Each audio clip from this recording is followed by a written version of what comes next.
Jadi teman-teman harus pahami gitu. Tidak kemudian ada embel-embel di depan namanya, ada label di belakang namanya, kemudian dia menjadi suci, dia menjadi jauh dari segala kesalahan. Tidak teman-teman.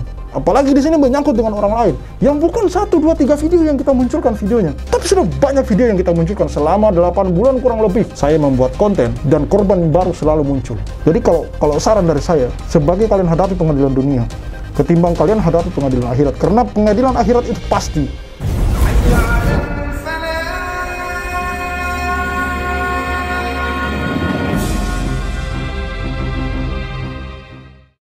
Saya mohon izinkan berikan kembali apa yang sudah kita sepakati dulu. Tetap pelihara keinginan buat jadi pengusaha. Oh, maksudnya gitu loh. Iya, memang kalau memang itu saya berani ngomong.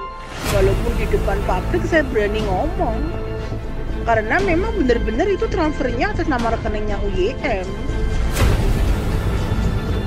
Bunda Nuris di Hong Kong kasihan, kayak nabung tanah. Nabung tanah itu bener, ada. Dan saya bilang jangan sampai tanah-tanah itu dikuasain oleh orang-orang yang nggak benar.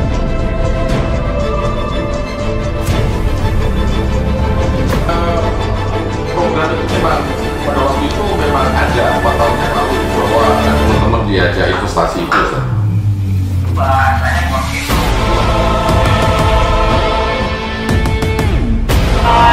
Jangan lupa percayalah sama orang-orang ya yang membawa apa itu membawa-bawa agama gitu.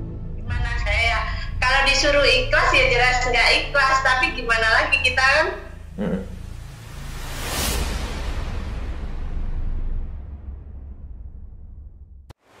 Ya, selain di cuplikan, ada banyak lagi video-video yang kami punyai, yang kami rekam sendiri, tangisan para korban gitu. Ada Ibu Tugi di sana, tadi di sini dicuplikan ada Ibu Surati, ada Pak Mukrobin bersama istrinya. Dan kebanyakan dari kasus mereka ini adalah uang-uang yang setelah mereka transfer itu kemudian tidak ada perkembangan lagi atau tidak ada kabar lagi dari pihak Yusuf Mansur, di mana mereka yang mengiklankan atau mengkampanyekan usaha-usaha investasi ini. Salah satunya yang sekarang sedang diwawancarai oleh Bang Jia TV adalah untuk investor tabung tanah gitu. Jadi teman-teman yang mungkin bosan dengan apa yang kita posting gitu di akun kami, saya mau bilang begini, jangankan teman-teman, kita saja sebenarnya ada kejenuhan. Tapi bagaimana ketika kita mau berbicara seperti itu, lalu bagaimana dengan nasib para korban ini yang hak-haknya belum dikembalikan gitu. Teman-teman perlu pikirkan gitu. Di saat kami gencar-gencar saja memposting bahkan hampir setiap hari masalah ini dengan kasus-kasus yang baru, dengan korban-korban yang baru, masalah ini belum selesai sampai sekarang teman-teman. Kami hanya mencoba membantu menyuarakan suara-suara kecil, suara-suara minor dari para korban ini. Kami hanya membantu mereka gitu, menjembatani, mewadahi. Alhamdulillah di saat yang bersama kami punya media sosial, kami pun ikut membantu menyuarakan mereka gitu teman-teman. Jadi bagaimana ceritanya ketika kita diam gitu?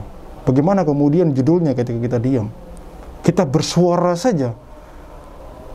Sudah seperti ini, ada Bang Jia, ada Pak Darso, ada kami di sini sebagai Cahaya Islam. Selama beberapa bulan ini, kurang lebih 8 bulan, kami bersuara, memposting setiap hari konten-konten seperti ini. Namun apa yang teman-teman lihat itu? Bahkan kemarin di postingan saya 2 hari yang lalu, pengacara pihak Yusuf Mansur pun kemudian tidak menghadiri persidangan gitu. Bagaimana ketika kemudian kita ini media sosial kemudian diam? Bagaimana? Apa yang bisa dilakukan oleh para korban ini? Teman-teman perlu pikirkan bahwa korban ini sudah bukan 1-2 tahun. Ada 9 tahun, ada 8 tahun, bahkan 10 tahun yang menunggu haknya untuk dikembalikan gitu. Bukan mereka kemudian menginvestasikan duitnya lalu kemudian usaha itu tiba-tiba ujuk-ujuk kolab, tidak. Tapi setelah mereka investasikan uangnya, kemudian berita itu tidak muncul. Bahkan dihubungin pun sulit. Dan di sini bukan sedekah teman-teman, tapi investasi, investor. di mana mereka punya hak untuk mempertanyakan apa yang sudah mereka sepakati di awal, akad apa yang sudah dijanjikan kepada mereka gitu. Mereka berhak karena di sana ada uang mereka, ada hak mereka, ada duit mereka, ada harta mereka, teman-teman. Jadi bukan omong kosong belaka di sini, bukan kita sekedar bernarasi kosong mencederai satu profil, satu tokoh, tidak. Tapi memang ada hak-hak orang yang memang harus dikembalikan di sini. Terlepas dari siapa figur itu, tidak ada urusannya. Tidak ada urusannya. Dengan label-label tertentu tidak ada urusannya, teman-teman. Di sini fokus kami adalah bagaimana hak-hak dari para korban ini terselesaikan. Ada patungan tabung tanah, ada tambang batu bara, ada paitren. Selain paitren yang dimana korbannya sebagai membernya, contohnya Ibu Tugi, di sana juga ada karyawan, seperti misalkan Ibu Aisyah yang di mana gajinya belum dibayarkan selama kurang lebih 20 bulan, teman-teman. Ada banyak hal-hal yang kita tuntut di sini, yang kita membantu para korban untuk diselesaikan haknya gitu. Jadi ketika kita diam, teman-teman mungkin bisa berpikir, bagaimana kelanjutannya dari cerita ini gitu. Apakah hak-haknya bisa terselesaikan? No. Karena kita berisik saja seperti teman-teman mungkin selama ini sudah jenuh dengan apa yang kita posting. Hasilnya masih seperti ini. Seolah-olah masih jalan di tempat. Karena saya rasa orang yang kita maksud ini untuk mengembalikan hak dari para korban ini, yaitu pihak IGM, mungkin terlalu besar bagi kita. Jadi satu-satunya jalan adalah dengan cara seperti ini. Semoga pintu hati dari beliau kemudian terbuka untuk mengembalikan secuil dari harta yang dia punya, untuk mengembalikan hak-hak dari para korban ini. Oke ya teman-teman, kita langsung saja menuju ke wawancara Bang Jia TV dengan salah satu korban patungan tabung tanah senilai 4 meter senilai kurang lebih 10 juta. Beliau juga salah satu TKW di mana teman-teman tahu sendiri bagaimana kerja keras dari para TKW ini. Mencari duit 1-2 rupiah tidaklah mudah. Namun 10 juta raib begitu saja. Bagaimana kemudian tidak terketuk pintu hati kita untuk membantu mereka. Minimal menyampaikan apa yang menjadi suara mereka selama ini untuk mengambil kembali hak-haknya mereka gitu. Hak-hak yang sudah seharusnya mereka perjuangkan. Oke teman-teman. Assalamualaikum warahmatullahi wabarakatuh teman-teman. Jumpa lagi bersama saya Aji di channel Jia TV. Kali ini saya berada di Sragen, tempatnya di Desa Gabus Kulon. Kebetulan saya juga berasal dari Sragen untuk menemui Bu Darni. Bu Darni adalah mantan TKW ya, dari Hong Kong yang juga dulunya investor investasi tabung tanah yang digagas oleh Yusuf Mansur. Nah, untuk mengetahui apa keluhan-keluhan Bu Darni mengenai investasi tersebut, langsung saja kita sapa Bu Darni. Assalamualaikum Bu Darni. Waalaikumsalam warahmatullahi wabarakatuh. Bu Darni profesi di sana di Hong Kong itu sebagai apa mah sebelumnya? Sebagai itu pekerja rumah tangga. Rumah tangga ya Bu ya. Iya. Berkaitan dengan investasi tabung tanah Ibu ya. Sebenarnya kedatangan Yusuf Mansur di Hong Kong itu dalam rangka apa? Dalam rangka acara apa? Dalam rangka acara pengajian kayak gitu. Sebenarnya pengajian ya? Iya, sebenarnya pengajian. Tapi di akhir pengajian itu juga menawarkan investasi. Ya, di akhir pengajian mau penutupan itu diumumkan untuk siapa yang mau investasi tabung tanah. Oke, iya, ya. Tabung tanah Bu. Kemudian Ibu sendiri mengapa tertarik ikut investasi tersebut? Kan kalau mau tertarik itu Pak Ustadz, ya itu dan disebut Pak Ustadz, jadi kan amanah. Penyakannya kan pemikirannya amanah. Gitu. Iya, baik. Jadi tertarik berinvestasi karena yang menawarkan ini adalah seorang sosok ustadz Bu ya? Iya. Jadi tidak ada pikiran negatif apapun. Iya. Sebelumnya itu Ibu pernah punya pengalaman investasi belum? Enggak. Oke. Berapa yang Ibu keluarkan untuk investasi tersebut? 4 meter. 4 meter itu berarti kalau dirupiahkan? 10 juta? Iya. 10 juta. Lalu kelanjutannya sampai sekarang bagaimana Bu?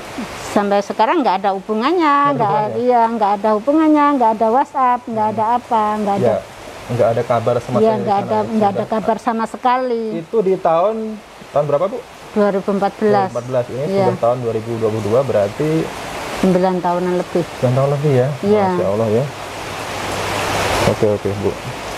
Nah, Ibu, data apa Bu yang Ibu berikan kepada pihak mereka Bu? Data itu alamat sama telepon. Iya. Terus dari sananya itu balasannya itu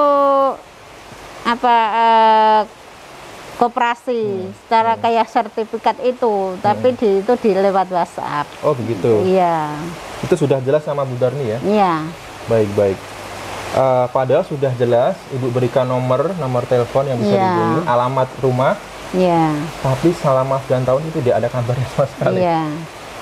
Padahal nomor itu sampai sekarang aktif Bu ya? Masih aktif ya. Oke.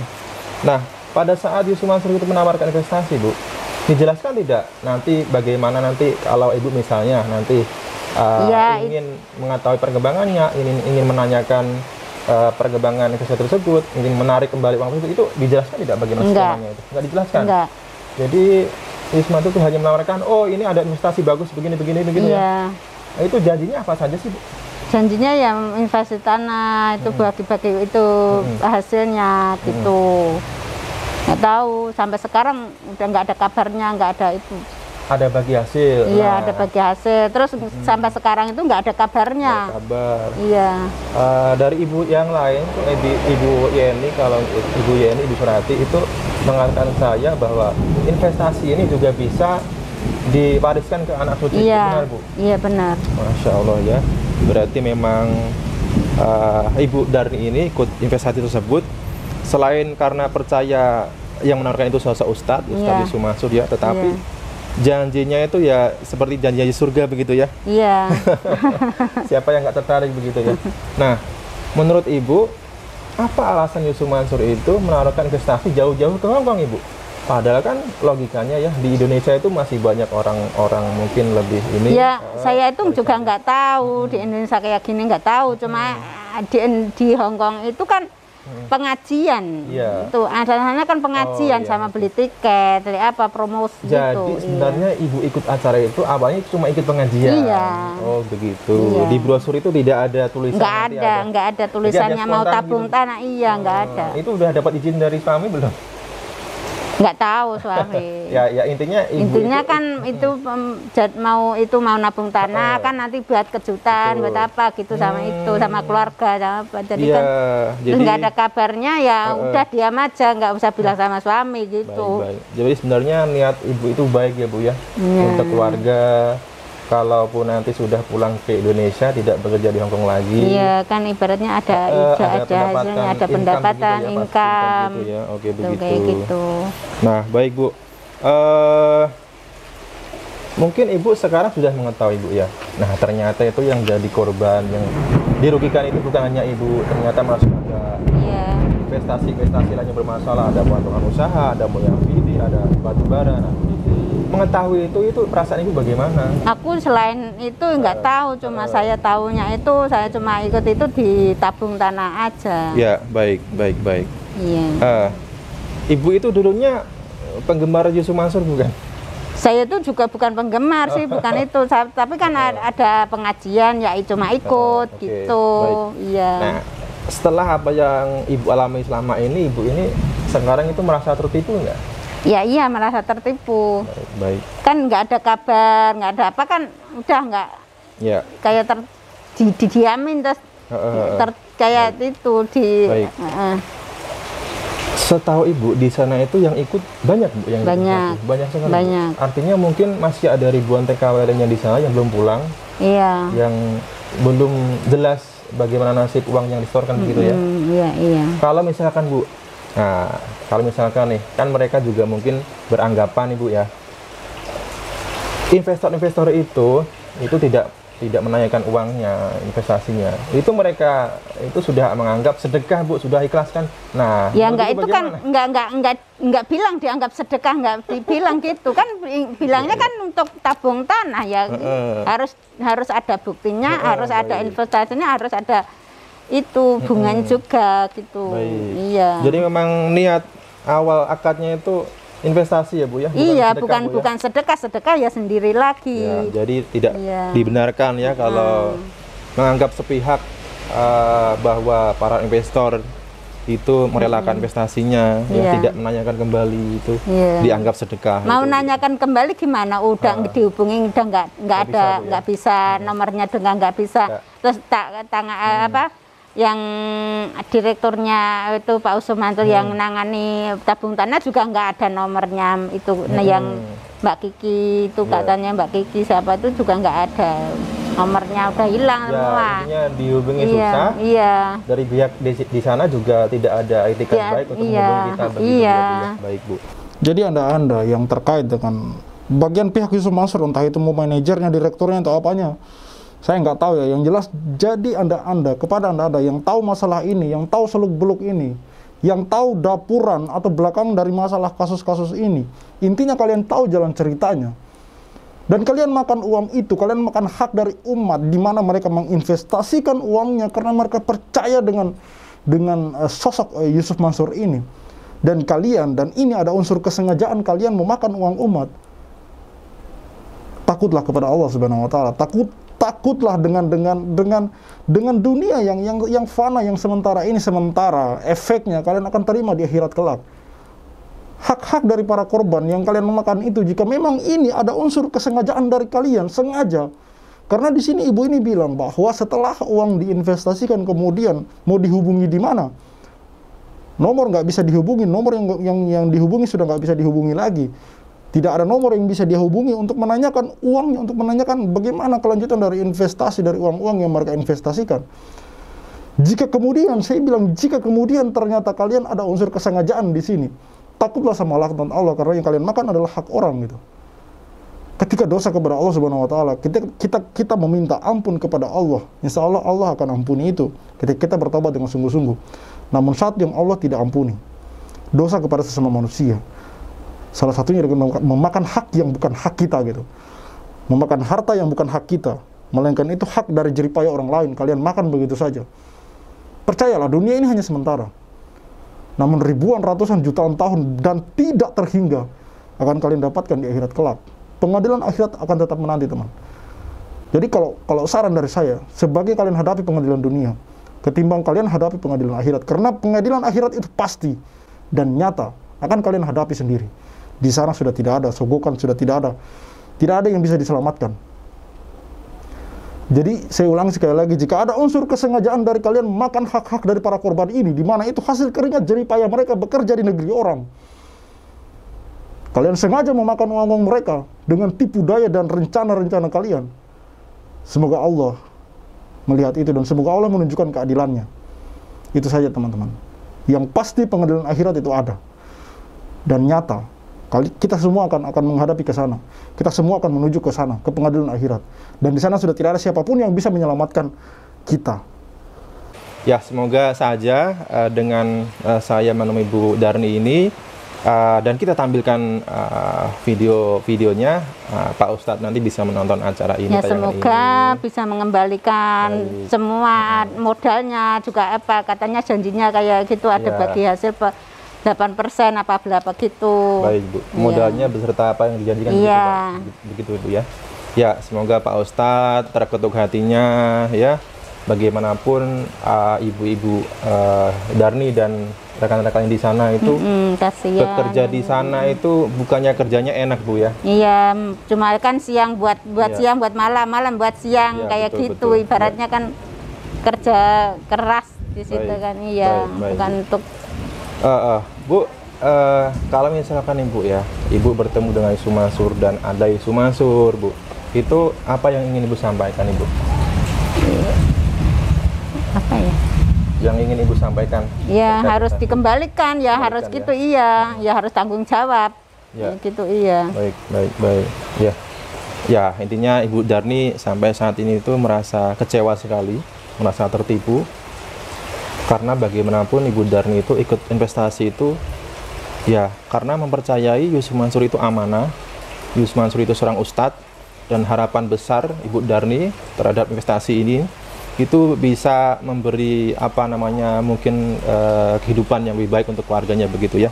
Ada harapan begitu, jadi pulang ke Indonesia sudah tidak berjalan di sana tetap ada pendapatan, tapi nyatanya kabar pun tidak ada sama sekali. Iya, ada kabarnya. Baik, mungkin itu saja Bu dari saya Bu. Terima kasih sudah menerima kedatangan saya di sini. Semoga ini bisa menjadi jalan buat Ibu, bisa mendapatkan hak Ibu kembali. Dan sekali lagi saya mengetuk pintu hati Ustadz Yusuf Mansur ya. Ini saya masih menyebut Ustadz ya. Ya bagaimanapun ya saya mungkin masih menghormati begitu beliau ya, punya pondok banyak begitu ya, tetapi jangan karena merasa oh Ustadz ini punya pondok banyak, pondok yang besar, pahalanya sudah besar, kemudian mengabaikan saudara-saudara kita yang lain yang dirugikan begitu. Itu kan tidak benar begitu Bu ya. Ya sekali lagi niat saya dan mungkin teman-teman kami yang lain membuat video-video ini itu niatnya bukan untuk menjelek-jelekan Ustadz Yusuf Mansur, bukan. Jadi niat kami itu pertama memperjuangkan hak-hak saudara-saudara kita, Ibu Darni dan teman-teman lainnya supaya mendapatkan haknya kembali. Yang kedua itu untuk mengingatkan Yusuf Mansur begitu ya. Baik, tadi Ibu Darni sudah menyampaikan jadi Ibu Darni investasi ke Yusuf Mansur dalam rangka program investasi tabung tanah tersebut senilai 10 juta ya Bu kalau di Kusup ya kan. Ibu hanya dikasih bukti dari pihak mereka itu cuman keanggotaan koperasi itu gitu ya. Nah, ini yang menjadi masalah teman-teman ya. Jikalau hanya bukti tersebut yang diberikan kepada Ibu Darni, kalau dari sisi hukum itu saya bilang lemah karena tidak tercantum perjanjian tertulis di situ bagaimana Bu. Kemudian ada materai atau bagaimana hitam di atas putih bagaimanapun itu menjadi kerugian tersendiri bagi Ibu, karena kalau Ibu pun harus menuntut ya dan rekan-rekan lain itu mengeluarkan biaya pakai pengacara. Nah, apakah mungkin ini sudah didesain, dirancang sedemikian rupa begitu supaya Ibu ini tidak berkutik begitu ya. Tidak bisa berbuat apa-apa terhadap kerugian yang dialami begitu. Ya. Baik, sekian dari saya. Ya, itulah wawancara Bang Jia atau Bang Haji dengan salah satu korban Yusuf Mansur untuk patungan tabung tanah senilai 10 juta dengan tanah seluas 4 meter. Entah di mana tanahnya, kita juga masih bingung sampai sekarang. Kalau memang pihak Yusuf Mansur menonton video ini dan merasa investasi itu benar adanya, ya buktikan dengan menunjukkan di mana lokasi tanah itu berada gitu. Patungan tabung tanah kan namanya. Yang saya garis bawahi di sini apa yang dikatakan oleh Bang Jia TV atau Bang Haji ini adalah kita tidak berniat untuk menjatuhkan sosok ulama. Ya enggak ada. Orang yang saya cintai selain setelah Rasulullah SAW adalah ulama. Demi Allah. Orang yang kami cintai setelah Rasulullah SAW adalah ulama. Siapa lagi yang kita mencintai? Kita ini adalah orang-orang yang masih dekat dengan maksiat gitu. Kalau bukan ulama, siapa lagi? Kita hanya bisa mencintai para ulama. Lalu bagaimana ceritanya kemudian kita membuat konten untuk menjatuhkan seorang ulama? Ulama yang bagaimana dulu? Rasulullah SAW juga ada dalam sabdanya, dalam salah satu hadisnya. Teman-teman silakan searching sendiri bahwa di akhir zaman kelak akan ada dua ulama. Ulama su' dan ulama rabbani. Ulama sesat dan ulama yang berada di jalan kebenaran. Jangan sampai ada orang-orang yang kemudian memanfaatkan label-label tertentu, label-label tersebut untuk kepentingan dunia, untuk kepentingan perutnya gitu. Orang-orang yang seperti ini yang harus kita kritisi teman-teman. Bukan kemudian kita menjadi taklid buta, kita menutup mata semua, kemudian kita anggap seperti sosok malaikat gitu. Kemudian semua perkataannya, semua perbuatannya kita anggap benar. Teman-teman harus catat di sini bahwa selain Rasulullah SAW tidak ada yang dijamin kemaksumannya. Selain Rasulullah masih bisa berbuat kesalahan. Apapun label yang menempel pada namanya. Apapun label yang menempel pada namanya. Saya tegaskan teman-teman. Jadi teman-teman harus pahami gitu. Tidak kemudian ada embel-embel di depan namanya, ada label di belakang namanya, kemudian dia menjadi suci. Dia menjadi jauh dari segala kesalahan. Tidak teman-teman. Apalagi di sini menyangkut dengan orang lain. Yang bukan 1, 2, 3 video yang kita munculkan videonya. Tapi sudah banyak video yang kita munculkan selama 8 bulan kurang lebih. Saya membuat konten dan korban baru selalu muncul. Entah ini seperti ibu ini sejak 2014, lalu baru bersuara sekarang. Baru bisa bersuara sekarang. Dengan nilai kerugian 10 juta teman-teman. 10 juta di tahun 2014. 10 juta di tahun 2014. Jadi saya tekankan kembali kepada teman-teman bahwa hari-hari ini buka mata kita, buka pikiran kita. bahwa menolong sesama manusia itu jauh lebih penting daripada sekedar Anda menjaga apa yang Anda yakini, di mana itu hanyalah fantasi belaka. Di mana itu adalah fantasi belaka. Buktikan teman-teman, buktikan. Hadis Rasulullah SAW berbunyi bahwa di akhir zaman kelak akan ada dua jenis ulama. Ulama sesat dan ulama yang berjalan benar. Artinya memang betul bahwa akan ada orang-orang yang memanfaatkan label-label seperti ini gitu. Untuk kepentingan perutnya. Teman-teman harus buka mata kita di sini. Mulai sekarang kita harus buka pikiran kita. Berpikir dengan cerdas. Bahwa ulama yang benar banyak teman-teman. Banyak ulama-ulama yang benar. Yang selama ini menyuarakan ketauhidan. Menyuarakan syariat. Banyak. Masih banyak ulama-ulama lain yang benar teman. Jadi tolong hal ini kita luruskan pola-pola pikir kita gitu. Cara-cara kita berpikir. Kerangka berpikir kita. Cukup sekian dari saya. Saya Khalid Al-Walid. See you on the next videos.